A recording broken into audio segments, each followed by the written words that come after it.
Good morning, Your Excellencies. It's an honor to address you today. As a former US ambassador to the UN, I had the privilege to help usher in the 2030 Agenda for Sustainable Development, an ambitious and transformative development plan that was the first to be fully negotiated by member states. The United States strongly supports the 2030 Agenda, and we are committed to its implementation. But in 2021, this ambitious agenda faces three profound challenges: the effects of the COVID-19 pandemic, rising authoritarianism, fueled in part by corruption, and climate change. All of these challenges have the potential not just to limit progress to reaching the SDGs, but to unwind the progress that countries have already made.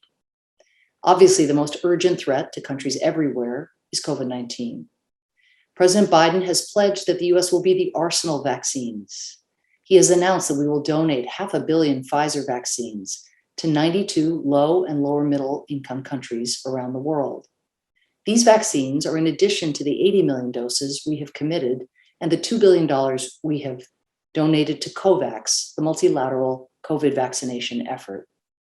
But we are not just fighting a disease. We are fighting to secure decades of development progress that the pandemic is unwinding.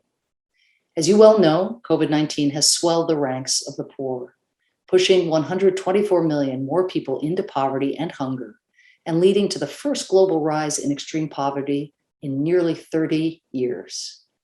It is pulling over 1 billion children out of school, millions of whom, specifically girls, may never return. And in addition to halting economies and disrupting food supplies, the pandemic is giving cover for regimes to postpone elections, limit free assembly, and silence the press. We must be vigilant about the repression that is happening right now, because we know that democracy and a government's respect for human rights are fundamental to truly inclusive, sustainable development. Countries with ineffective government institutions, rampant corruption, and weak rule of law have a 30 to 45% higher risk of civil war, as well as a higher risk of extreme criminal violence. To solve the complex problems we face, we all must empower our citizens by defending freedom, championing opportunity, upholding universal human rights, respecting the rule of law, and treating every person with dignity.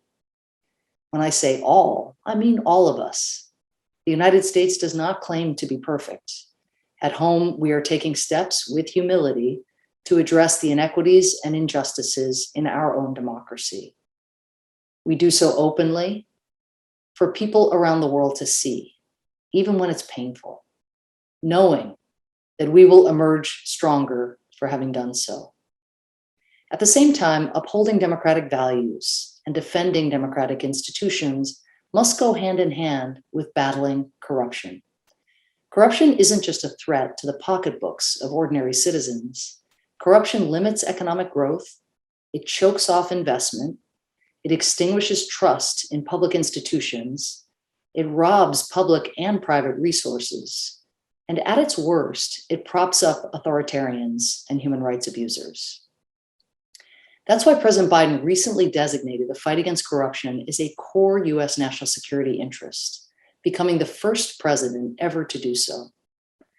Earlier this month, I established an anti-corruption task force at USAID to elevate, strengthen, and integrate anti-corruption work throughout our whole agency, and to partner with the Departments of State, Justice, and Treasury to unify our efforts across government.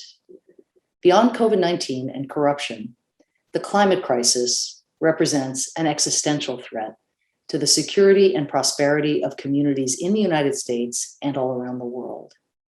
The United States is helping raise global climate ambition by setting more ambitious targets, by committing to reduce our net greenhouse gas emissions by half from 2005 levels by 2030.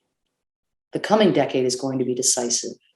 The steps countries take this year to set the world up for success will make the difference.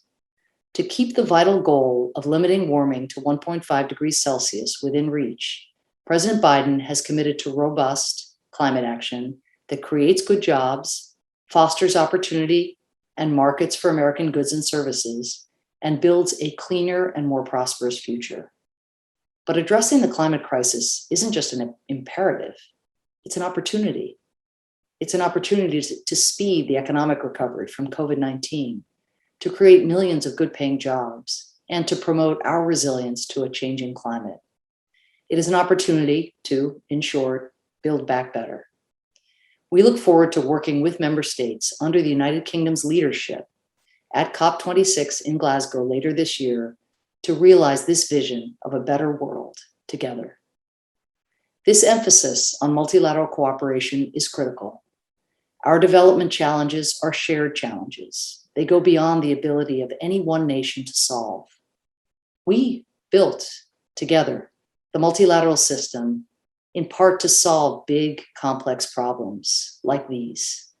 And it is why the United States will work through multilateral institutions to stop COVID-19, to tackle the climate crisis, and to take on corruption and democratic backsliding.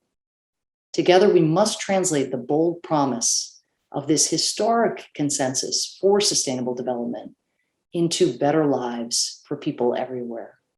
I thank you.